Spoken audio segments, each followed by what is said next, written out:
اعوذ باللہ من الشیطان الرجیم بسم اللہ الرحمن الرحیم۔ محترم سامعین و ناظرین، لفظ قرآن کا معنی اور اس کی وجہ تسمیہ کے بارے میں آج ہم بیان کریں گے۔ لفظ قرآن یہ یا تو قرآن سے مشتق ہے یا قراءتن سے مشتق ہے۔ یہ امام فخر الدین رازی نے تفسیر کبیر کے اندر یہی بات بیان کی ہے۔ قرآن کا معنی اگر ہم بیان کریں تو اس کا معنی ہوتا ہے جمع ہونا۔ تو اب قرآن کو قرآن اس لیے کہتے ہیں کہ یہ بھی سارے اولین اور آخرین علوم کا مجموعہ ہے، سارے علوم کو اس نے جمع کیے ہوئے ہے، اس لیے اس کتاب کو قرآن کہتے ہیں۔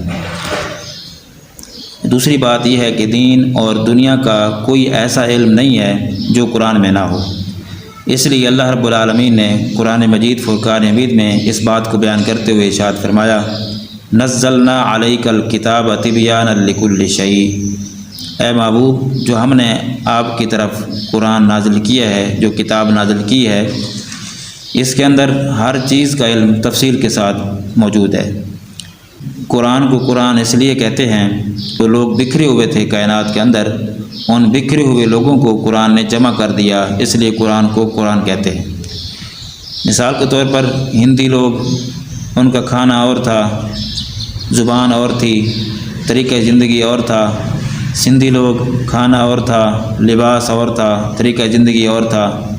اجمی لوگ، لباس اور ہے، کھانا اور ہے، طریقہ زندگی اور ہے۔ عربی لوگ، لباس اور ہے، طریقہ زندگی اور ہے، کھانا طعام اور ہے۔ تو یہ سب الگ الگ تھے، کوئی صورت ان میں ایسی نہ تھی بکھرے ہوئے بندے یہ جمع ہو جاتے۔ قرآن نے ان سب کو جمع کر کے ان کا نام مسلمان رکھ دیا۔ جس نے بھی دین کو قبول کیا، چاہے وہ سندھی تھا، چاہے وہ ہندی تھا، چاہے وہ عربی تھا، چاہے وہ اجمی تھا، تمام کا نام قرآن نے مسلمان رکھ دیا اور ارشاد فرمایا، ہوا سماکم المسلمین، کہ تمہارا نام مسلمان ہے۔ اگر یہ بات اس طرح سمجھنا ہے تو ہمارے معاشرے کی ایک مثال میں آپ کے سامنے رکھتا ہوں۔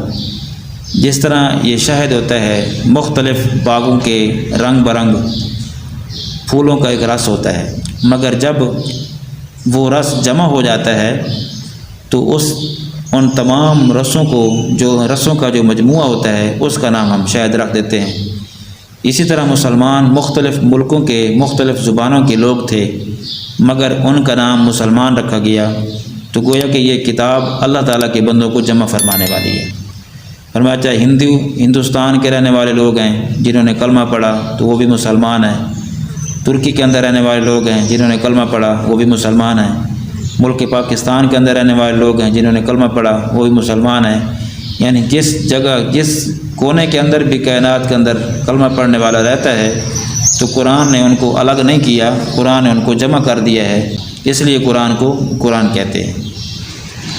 قرآن مجید فرقان حمید تو ایسی کتاب ہے، زندہ اور مردہ لوگوں کا بظاہر کوئی تعلق نہیں تھا، تو قرآن نے ان کو بھی جمع کر دیا ہے کہ مردے مسلمان زندوں سے فیض حاصل کرنے لگے، جیسا کہ ہم قرآن پاک پڑھ کر ان کا اصحال ثواب کرتے ہیں۔ گویا کہ زندہ لوگ قرآن پاک پڑھتے ہیں اور فوت شدہ لوگوں کو اس کا ثواب بھیجتے ہیں، تو گویا کہ مردوں کو زندوں سے فیض حاصل ہو رہا ہے۔ یہ کس کی وجہ سے ہو رہا ہے؟ وہ قرآن کی وجہ سے ہو رہا ہے کہ گویا کہ قرآن مردوں کو زندوں کے ساتھ جمع کر رہا ہے، اس لیے قرآن کو قرآن کہتے ہیں کہ زندہ لوگوں کا تعلق مردوں کے ساتھ قائم ہے۔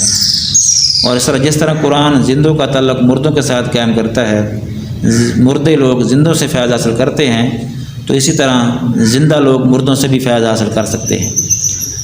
مثال کے طور پر اسی قرآن ہی کی برکت سے دنیا کے اندر ولی بھی بنے، قرآن ہی کی برکت سے دنیا کے اندر غوث بنے، کتب بنے، ابدال بنے، اور ان کا فیض وفات کے بعد بھی جاری و ساری ہے، اور انہی لوگوں کی برکت سے یہ دین اسلام ہماری نسلوں کے اندر چلتا رہا، پہنچ رہا ہے، اور نسل در نسل یہ چلتا رہے گا۔ یہ انہی لوگوں کی قربانیوں کی برکت سے ہے جو فوت ہو گئے ہیں۔ تو اس لیے زندہ کا مردوں کے ساتھ، مردوں کا زندوں کے ساتھ جو تعلق قائم کیا گیا ہے وہ قرآن پاک کی وجہ سے کیا گیا ہے، اس لیے قرآن پاک کو قرآن کہتے ہیں۔